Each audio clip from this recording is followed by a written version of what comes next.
Hello, guys. We're back with the Nameless Podcast. This is gonna be a short one, but We had to after Volume 27 came yeah. out.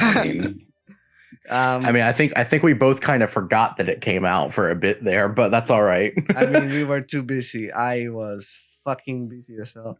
I fell off the face of the planet for quite a while there. So, especially with your situation with Discord and all that.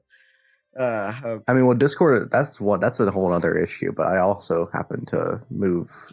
I was moving and got like a pretty good job. So taking up a lot of time. Yeah. So Floyd, let's just start for 27. We are gonna be spoiling everything. Oh yeah, no. I mean, we kind of have to. The big thing to talk about is like right at the end. So I mean, let's get into it. Fucking hell, because let's just we could just go through from the start. Like, we'll start from Volume 26 actually. Okay. Where we ended off in Volume 26. Yeah. Okay. So let's start with Rio and Christina in the garden and all that, because Yep. That was definitely what a moment, man. Like, I gotta say, when reading through Christina's mug, I know this is gonna be better when we actually get like the official translation and all that, but like I want to see more of Christina's monologues in those scenes, especially like in the intermissions and all that. Like, god damn, I really Yep. After this volume, like, I've already been very high on the Christina stocks, but I see the stocks going. This volume, the volume made it even higher. Yeah. Holy shit. Okay, so what's next after that? The events of just letting their feelings sort out. More so for Christina's side, if anything. And more so for Christina, because I think Rio in this volume, like, he doesn't have like feelings per se. Yeah, because god damn, with Rio, throughout this volume, he was more like a passive role. Surprisingly enough, like this volume may just be most of it is just through Christina's perspective looking at it. So that really helps in like seeing her journey. Despite it being one volume, it was one heck of a fucking journey reading through this fucking summary and all that. I think I could add like this little bit area. It's just like, it's kind of like a recap. It's just a sort of introspective to Christina's thoughts and feelings, and like not it's kind of all I can say. There's not really much to go off of. Just the first, like, I would honestly be the first chapter itself is kind of this introspective of Christina and like what she has to do and why she's doing it. It's like very interesting, and like we learned like this volume is very Christina focused. Yeah, and we can basically just with chapter 2, would you say it was like a bit of something tying up loose ends and all that with the former students of the academy and all that? Yeah, because like, I think kind of it wraps up that arc quite nicely. So I do think it's more of a, it just ties up the loose ends around this part. And the first like couple chapters is just like wrapping up loose ends, showing and then like teasing some Christina development, which we got. I feel like this volume was very jam packed of Christina development. That it didn't come out of nowhere, but it was rapid. It was very rapid. Like, man, like reading through chapter 6 to like chapter 8. Oh my god, that was chapter 6. That stretch was just holy hell. What was next? Chapter 3. yeah, chapter 3. This was the punishment deal, and Yeah. goddamn, I love seeing Stewart suffer. Like I this. do too, and I do think the little brother, Uh huh. who, by the way, first time I don't think we've ever seen him mentioned before. Yeah, pretty sure. Fucking came out of nowhere. The Pre- brother, I'm pretty sure like they were mentioned in like a random volume yeah, in like a the one-off thing, but like this single is the first time I've digits. ever seen them. Yeah, single digits. First Like time I've ever seen them, like ever. yeah. He has So he has a fucking vitriol for his brother because he's so yeah, stupid. they're both stupid in all honesty, but like one's stupider than Yeah, the other. Anyways, yeah. Oh, and then like they inherited it from their father because his father's the biggest dumbass of them all. yeah, Well, somewhat of the biggest dumbass of them all. we'll see later. We'll see later. Anyways, Yeah. got we had after that we had the chapter 4 is basically just follow up to like the wrapping up of stuff because I want to mention Yep.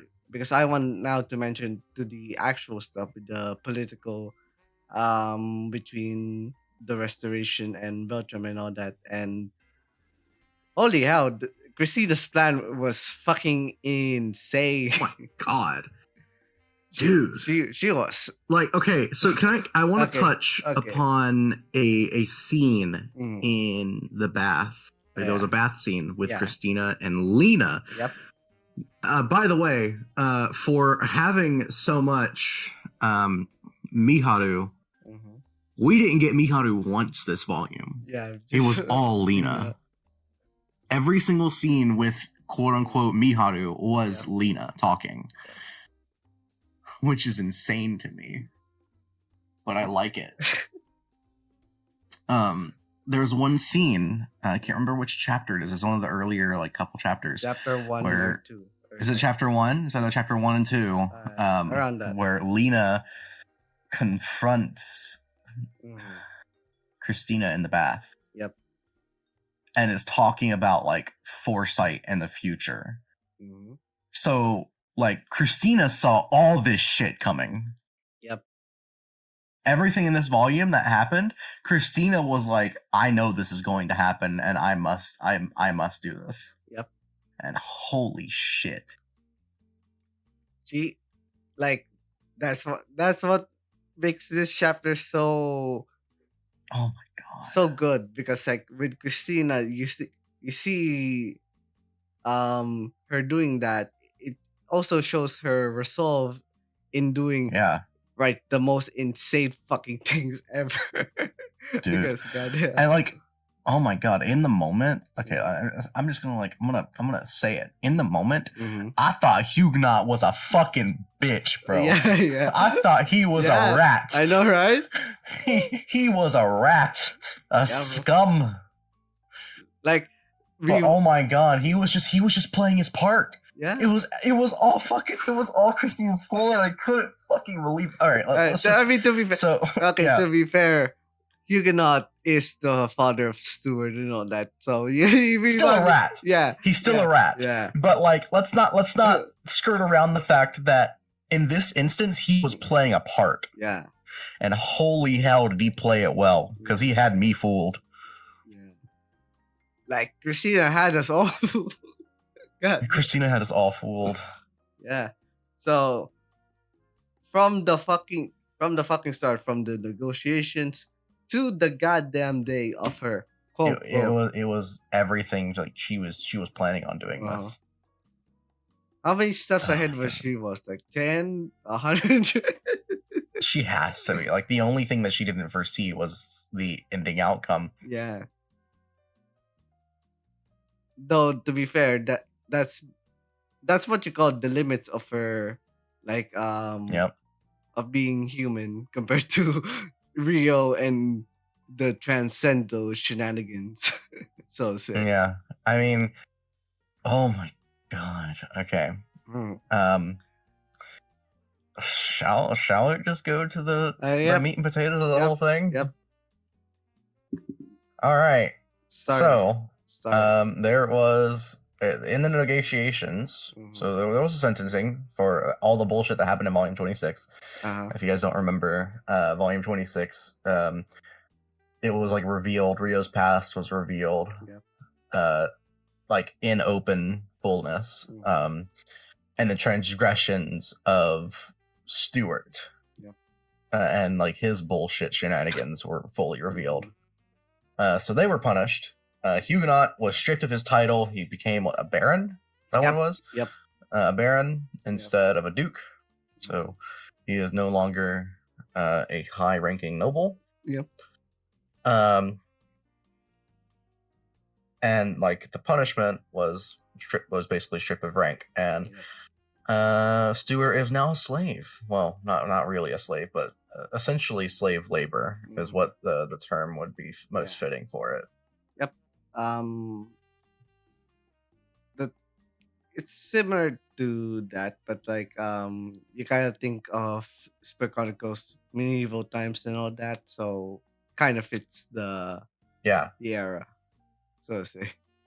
So yeah, this is like right after this we have a plan from Christina starting to form, and Huguenot uses Duke Gregory from the last volume, who was kind of a catalyst in all of last volume, which I'm not really sure who Gregory even is, if I'm being completely honest. I still don't understand.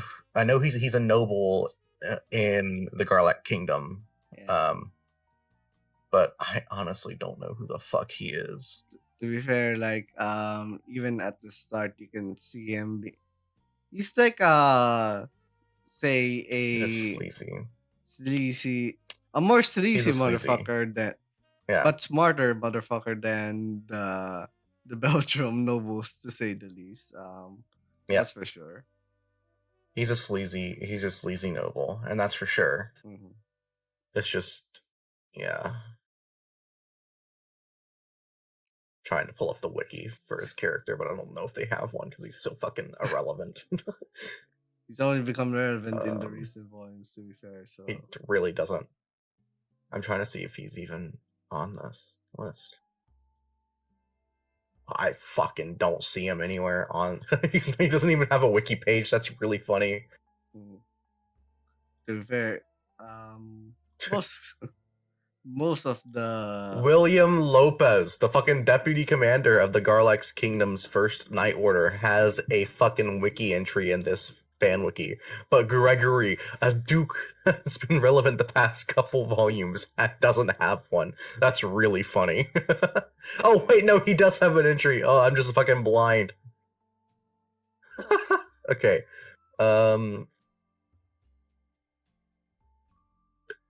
He's actually just he's a useless duke in the kingdom, let's be real. Yeah. All right, let's start with the landing.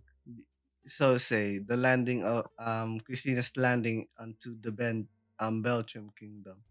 The amount I mean, the consequences that got there, they had a meeting with the Belgium kingdom. Like, they had people, I think it was the Arbor faction came over to the Restoration and was basically demanding Christina to step down from, well, not step down, but basically like renounce her ascension to the throne. Yeah.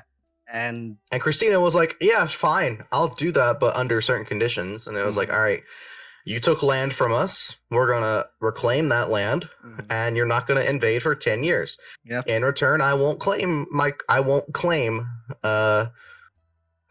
ascension to the throne for 10 years. And that was like the whole deal. Both sides had their terms if they didn't uphold the deal.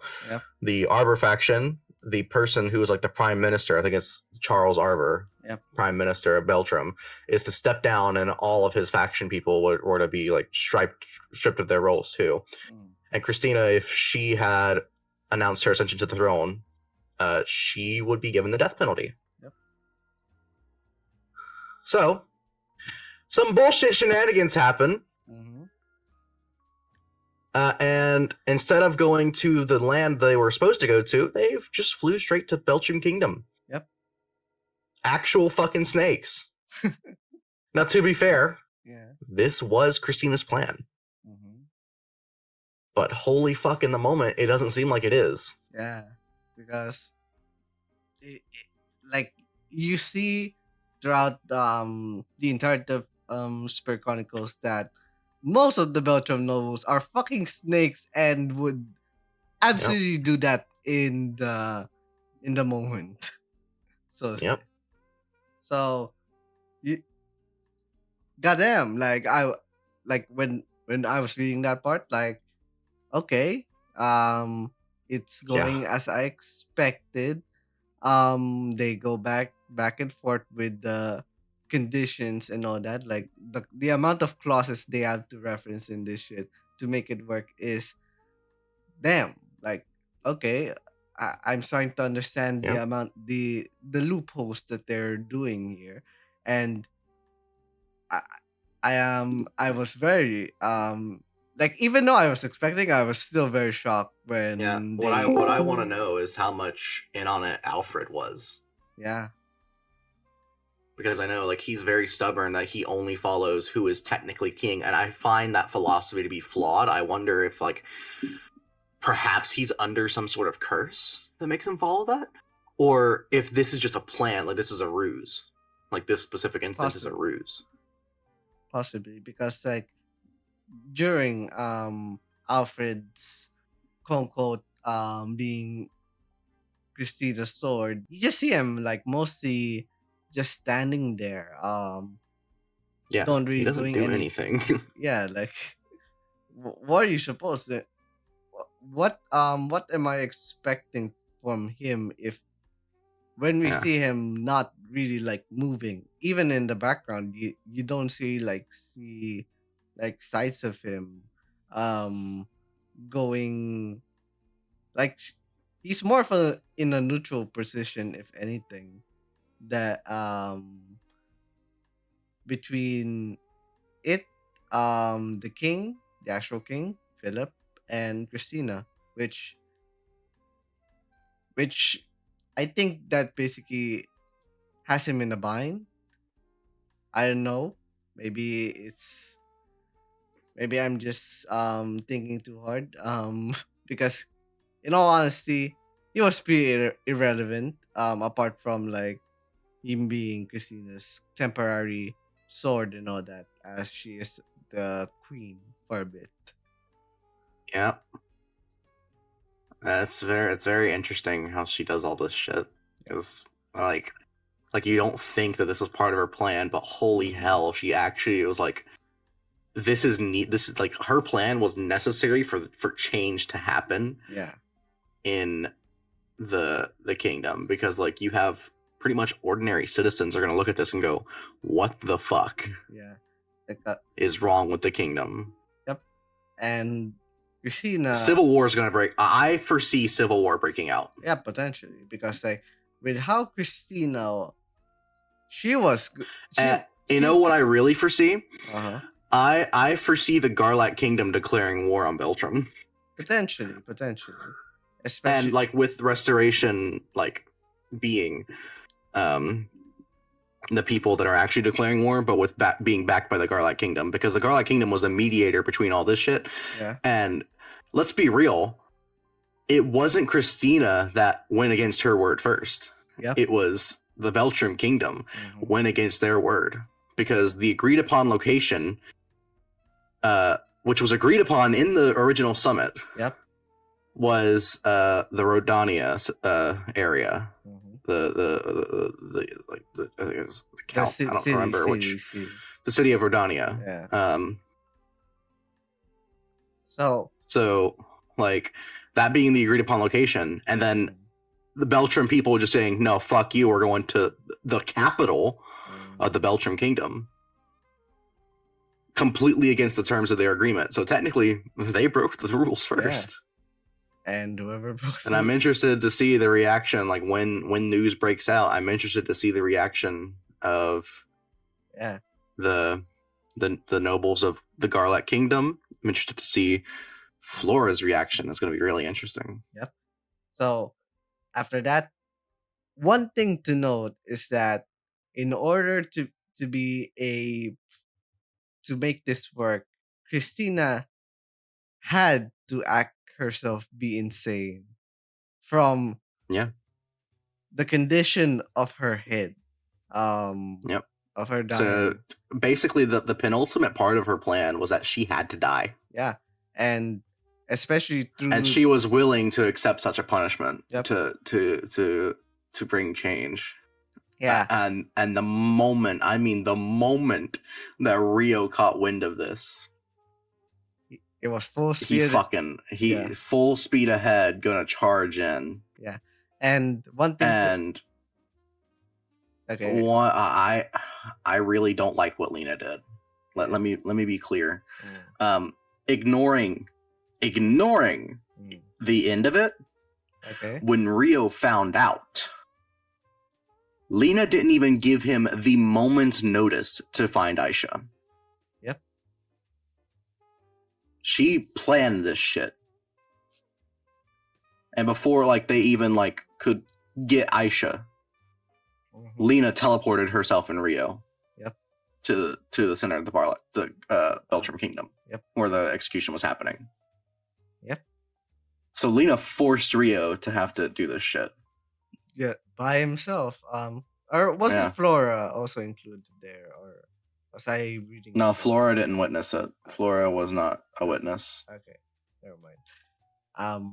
Might have mixed a few words here and there. So one thing Yeah. to note as well with Christina is her quote unquote escape temporarily Yep. from the ship, which Quote unquote escape. yeah, which would arise a bit of confusion among the people, which um would lead to the execution like Yeah. just being like a great setup for her well, I can't say quote unquote because she actually fucking died. um Yeah. I mean, well, her death did happen. It yeah. just didn't happen the way we thought it would. Yeah. And Instead of her head getting cut off, Huguenot had to take it upon himself. mhm, Like, by the way, you can see in the reaction, you can see like whenever he's going through the process of doing it, yeah, Huguenot doesn't want to kill her, yeah, because but like he has to mhm, for this to plan to work. mhm. And you just see like the two intermissions in between like chapter 7 and 8, Lingering Yeah, Regret and Testament, like those two chapters, holy shit, I was fucking, oh my, uh, this is a peak volume to like at that like reading through those two intermissions, man, like holy, like I didn't expect Christina to like my genuine reaction to like her and Huguenot fucking planning this shit out from the very fucking beginning of this volume. It had me oh, it had me in awe. It had me in genuine awe. yeah. I I Actually, just fucking insane. yeah. And when we get to the execution, you see um with I know Rio was definitely gonna do it. He was going to intervene. He was Yeah, going to intervene, one way or regardless. whether it's the last second or not, because that's just I guarantee you, if uh, he got there too late, Beltram Kingdom wouldn't be standing. yep. He would have destroyed everybody there. Mm-hmm. Not the citizens, but like the nobles, they'd be Yep. dead. Yeah. They would be dead. Yeah. Because like when he, when he sighed, like gave a massive sigh of relief. Like at that moment, like if things gone south, it might it might have wiped out the entire fucking faction. In all honesty, like every okay. Should we get started with the Rio and Lena confrontation? Yeah, let's do it. Lena, and she's a bitch for this. Uh-huh. Actual hoe Uh-huh. stops Rio from just escaping with Christina, because, and I quote, Christina Beltram is fated to die today. Take that as you will. She was supposed to die that day. Yeah. I have a theory as to what she meant by that. Okay. But I think they had to take it a little bit more literally, since Rio was against the notion of it. Remember back in volume 25 that Rio and Lena were talking about Christina being the first disciple or familiar of the Dragon King Rio. Well, not technically the first, but the second. Well, at least in the set of rules right now, since Rio doesn't have any disciples himself, he can create 3. Yeah. Well, was it 5 or was it? I don't remember how many he can actually create. I'm just gonna go under the rule of 3 here. I'm gonna assume that's what it is. I think it was like 6 or 5. I mean, I honestly don't know, because it hasn't been explained too much. We'd have to go look back at, like, I think probably volume 26. Yeah. I don't know. It's either end of volume 25 or the start of volume 26. I don't remember, if I'm completely honest about how many Rio can make. Yeah. But we know he can do at least 3. Okay. Yeah. Definitely. Let's put it there. We know he can make at least 3. There's just our mind forgetting about it. Okay. Yeah. And Lena wants Christina to be the first one. I think the original interpretation of Christina was fated to die today. Yeah. Was that Rio was going to make her the familiar that day. Yeah, that's so she would essentially have died from the world. Yeah. Okay, that's just a plausible, like, cause and effect, I would say, because, like, with how Lena foresee Christina dying and, in a sense, birthing another familiar, that makes, well, Rio's choice at the epilogue part, like the literal last scene, that much more, like, intriguing with how volume 28 is gonna progress with that shit. Because she technically does die at the end of the volume. Yeah. Like, Christina is dead currently. Yeah. Like, if you, in the literal meaning of dead. Yeah. But her soul still resides, according to Lena. Her soul still resides in the in Christina's body. Yep. And oh my god, Lena needs to shut the fuck up. Yeah. Like, I was with Rio right there. Shut the fuck up, bitch. Shut the fuck. And oh my god, next volume's preview. You know how to do it, right? Yeah. This makes me bring in the question, when creating a familiar, how much of the constitution of the person has changed? Like, do they get more magic? Are they just, like, the same? Like what makes it so that when a person becomes a familiar, even through death, like, how do they reanimate? Is my thing. Because we know at this point that Rio is going to make Christina her familiar, or his familiar. That just reminds me. That just reminds me of Sora's situation. Wasn't Sora also on the brink of death when the original Dragon King Rio? I don't remember. Think it was she was on the brink. We can sure as hell look. Yeah, we should check on that just in case. In case I'm misinforming about that, but Sora. I do remember that. I think correctly.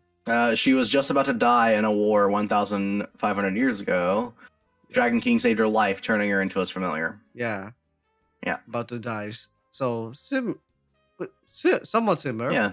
Somewhat similar to Christina. So with how she turned out, and I guess with Christina, I would assume the familiar process is that she would have a stronger body with a dragon as with some dragonian aspects. So that's what I'm thinking, because Sora turns into this dragon child. Yeah. She was originally a human child. Mm-hmm. So let's see. Becoming the Dragon King's familiar stopped Sora's physical and mental growth. Kept the ability of accumulating experience. Let's see how it was. So you think Christina is going to turn into a dragon person? I would think so, because No, I don't know how much of that, because Like, you have to remember that whenever Sora became the Dragon King's familiar, she spent 500 years with the Dragon King. So it's possible that the transformation happened over a long period of time. it could be plausible, but I would say she would the familiar. This is just a theory on how her, if she did, Rio did a ritual to make Christina familiar. I would say she would mostly be returned back to life as herself, but the if there's a possibility where in the story, the more she goes on, the more she becomes like Sora, like she has like That's what I'm thinking. I know that. That's exactly what I'm thinking. Now the just let me just read off some of the abilities, and this is all because Sora's a familiar. So Sora has infinite magic power. Her condition of familiar gives Sora an infinite supply of magic power from her master. Her condition of familiar makes Sora biologically immortal. She cannot die from illness or of old age. Being the familiar of Dragon King gave Sora a body resistant to illness and adverse conditions. Blunt or cutting weapons are unable to wound her body. Fire or high temperatures can't burn her. And even without draconification or using spirit arts, Sora is stronger than any other human. Yep. In her normal state, Sora can't cancel spirit arts in contact with her skin, but her body can still resist them despite that. She can also just become a fucking dragon. Becoming a familiar changed Sora's race from human to dragon man, an existence that possesses at the same time a human physical body and a dragonoid spiritual body. Yep. If Sora materializes partially or totally this spiritual body, she can turn partially or totally into a dragon. While dragonified, Sora's skin can repel magic power. No matter the distance, Sora can feel her master's presence and location. If given consent, Sora can summon her master to her location. Spirit arts.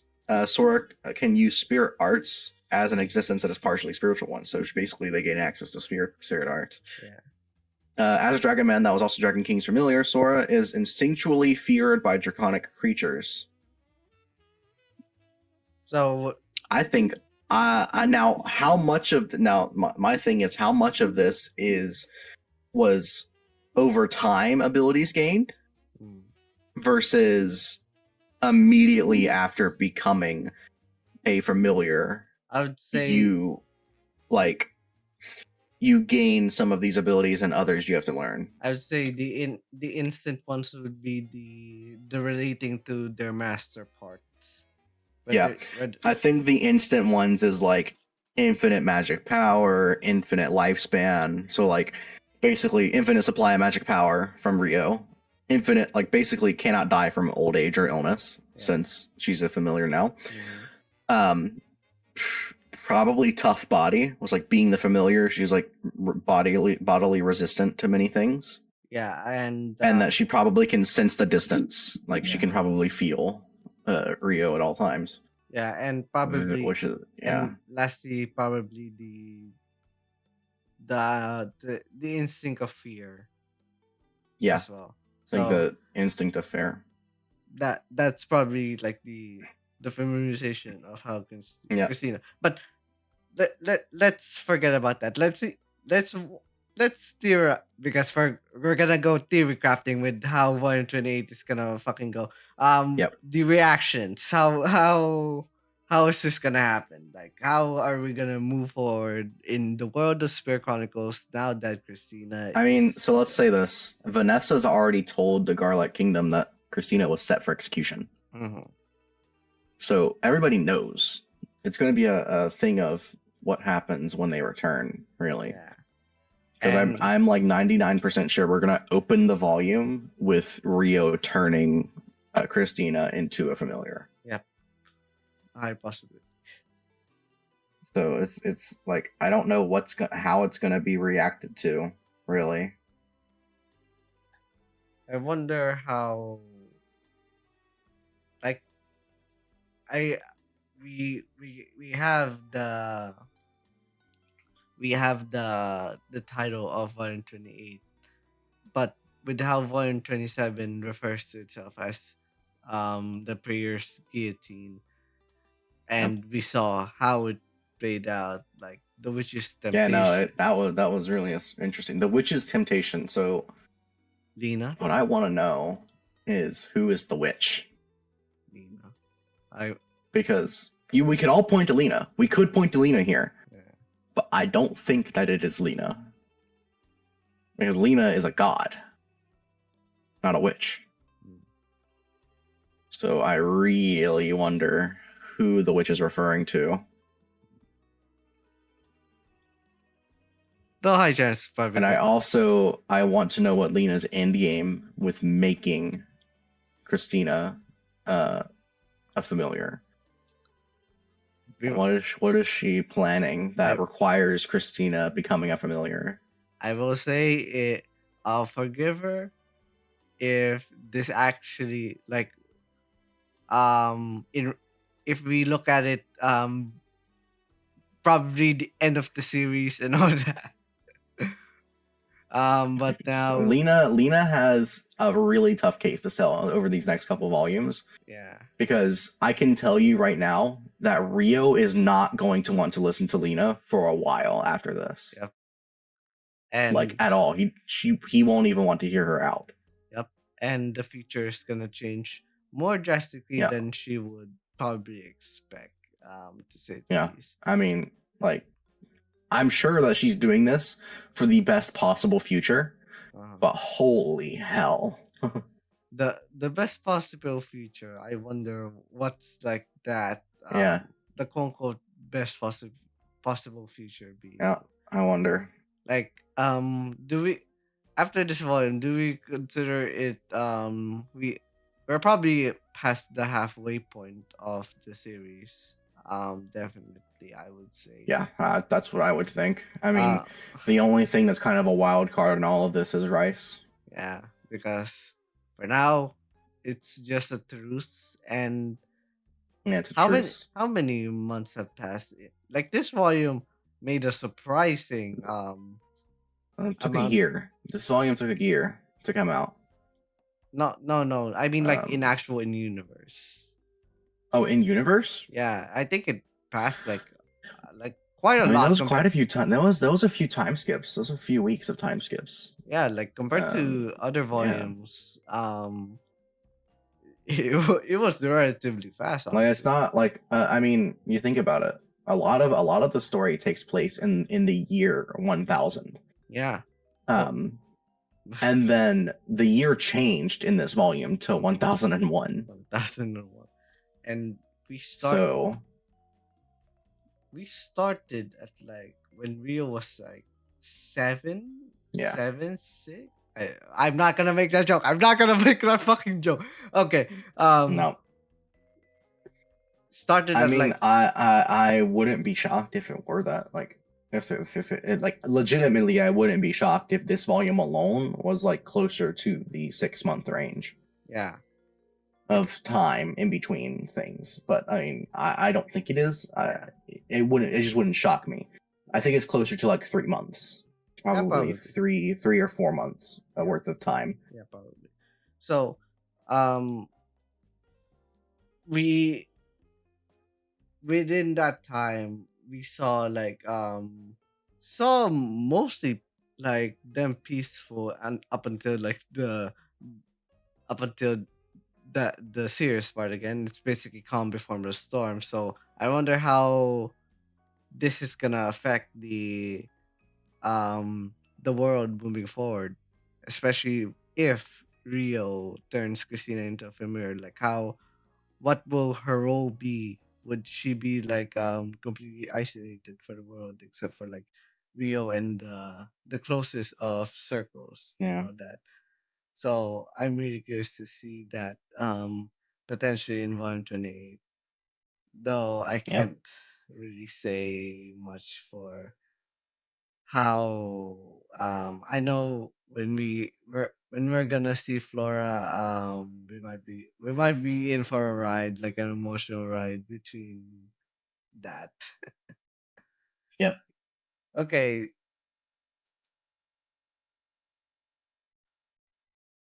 considering would you say Volume 28 is still gonna be focused on Christina, I or think it will be. I mean, I think it's going to be a mix up. Honestly, it's all going to depend on what the author's going for here. Now, I personally think that it's going to be like an after effect thing with like um it's going to be like the reactions of all parties involved Yep. to Christina's death and um well, death in a sense because Yeah. like we know that whenever Christina becomes a familiar, they're going to immediately go back to the Garlek castle. Yep. Now, what would be interesting is if Christina becomes a familiar and Rio doesn't take her back to the castle. Yeah, and That would be interesting. yeah, there's one. But I don't think that's going to happen. I just think it would be interesting if it did. I mean, could be. Who knows? I mean, like, hold on. I just like before any of that though, can we just like address the elephant in the room? All right. That is Celia and Rio's relationship getting quite a highlight in this volume for some random reason. But I like it. I like the development. I will say this. As my favorite ship in the series. I will continue. Cinema ship. Yep. Xenon ship. I hope, like, one thing I want when this series ends is that for them to get married. That's all.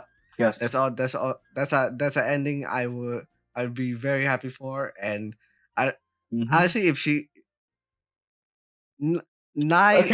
Okay, hold on. Now, Okay. is it just me, or is Rio becoming more and more aware of his own feelings? Honestly, I would um we even though Rio was basically a side character for most of this volume, like you also see Yeah. more of his you see him more caring about the others, like Yeah. especially like with Christina throughout this volume. Now, I really wonder if like this feeling is coming from like I don't know. I think this his feeling is gradually softening with more so as a Yeah. time prompt, I as a time I, I think it's that, but I also wonder if it's an effect of becoming a transcendent being and like the rules of the world, affecting like him, doing this. Yeah. subconsciously affecting him to Yeah. be more closer to others than what he would have not done had he not become a transcendent. Yeah. So one thing, another thing we should say is that, god damn, this volume took too long to come out. Yep. 1 year.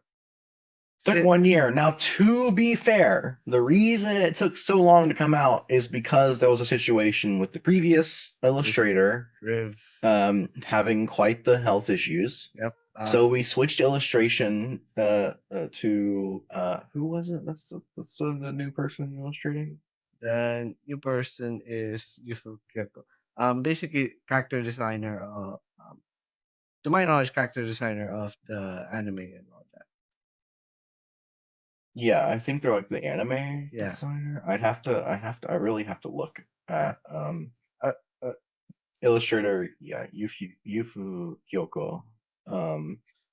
Now, if I'm not mistaken, That she also is. So for the audience watching, Yufu Kyoko is the designer for the characters and like basically like the main person doing like the art for the anime. She was like the main person designing everything for the anime, and I think it's really good props that like she was the chief animation director. Um, like she's now um the spearhead for illustrations as the previous illustrator. Very sadly, um, Riv, the illustrator Riv, is very sadly going through some health issues right now. Um, it's just an unfortunate situation with Riv right now. yeah. I was basically just while you're on mute, I was just explaining about like who Yufu Kaku is and like the unfortunate situation with Riv. Yeah. One thing's for sure. I hope like in all seriousness though, Riv takes care of his health, or her. But yeah, I hope to like pray for their health and not really like rushing them. But like I do hope someday if they do get better, they want to like just draw a bit more, a few more, like a simple piece. Probably when Yep. the series ends and all that. Yep. Now I'm very excited that we don't have to wait long for the next volume at least. So Um, this volume came out. It was published originally on October 1st. yep, I think the actual full translation was like mid October. yep. That's Typically, how long it takes for this, yeah. like a couple weeks. Um, we know that next volume, based on the preview, is going to be the 30th of January, So 2026. yeah, So we should be expecting, fingers crossed, we should be expecting volume 28 mid February. yeah. And I'm really curious to see like but when the night of January 31 comes, I am looking for the account that Yep. posts the illustrations, and I want to be surprised to see if there's gonna be some good stuff there. Though mostly for story relevance, of course. Can't wait to see my mind blown, possibly. And yeah, s- when it comes to Spirit Chronicles, that's it because I was busy throughout the entire morning to afternoon. I was supposed to read Tenshi 11 and 11.5 today, but shit didn't plan Yep. go shit didn't go as planned, so to say. So yeah, pretty much just Spirit Chronicles 27. Yep. So Very excited for it. This is going to be a very interesting. Oh boy. okay, It's going to okay. be a very packed volume. So that's pretty much it, I guess. So yeah, Yeah, that is pretty much it. we really let our shit loose after 127 because we have zero idea what we were talking about. It was basically an emergency call after 127 because of how insanely good that volume is. Yeah, Oh yeah, you are not wrong. one thing before we end this thing. I saw like like a like a sort of agreement between the ones on the Spirit Chronicle fans on Reddit. Was like, do you think the memory wipe thing was actually a negative for this series? No. Because I don't think it wasn't. It Are there was. people arguing that it's a bad thing? Yeah. No, it's quite necessary for the development of the story. Because like when I see these comments, I'm thinking it like They just don't understand. I'm like, why would you drop it when they forgot the memories and pick it up when they regain said memories? Like I That there's so much content within the 4 volumes of Memory Wipe that it's yeah, just like, what are you doing? I would say those content show like a wide like show like a varying range of how the conflicts turn out, especially with after volume 20 and all that changing the landscape. We're like Yep. focused more on more perspectives than before, especially I with think that I think people were like expecting a very simple narrative yeah. when this series is anything but simple. hmm Again, even then, surprisingly, no mention of Rice this volume 27. Though to Yeah, be not fair, even like, I mean, we got mention of the Proxia Empire, but I mean that's different. yeah, and that just makes me a bit terrified, honestly. With Yeah, just a when bit. when he comes back, I'm scared of what the fuck he's gonna do. maybe Well, you maybe know, whenever he shows up, some fuck shit's about to happen. yeah, and with Lena doing her shit and all that, I wonder how that's gonna be relevant to what the fuck he's gonna do. But Yeah, we'll just have to wait and see with one journey. And yeah, that's pretty much it. We're gonna yeah. be absolutely inactive again after this.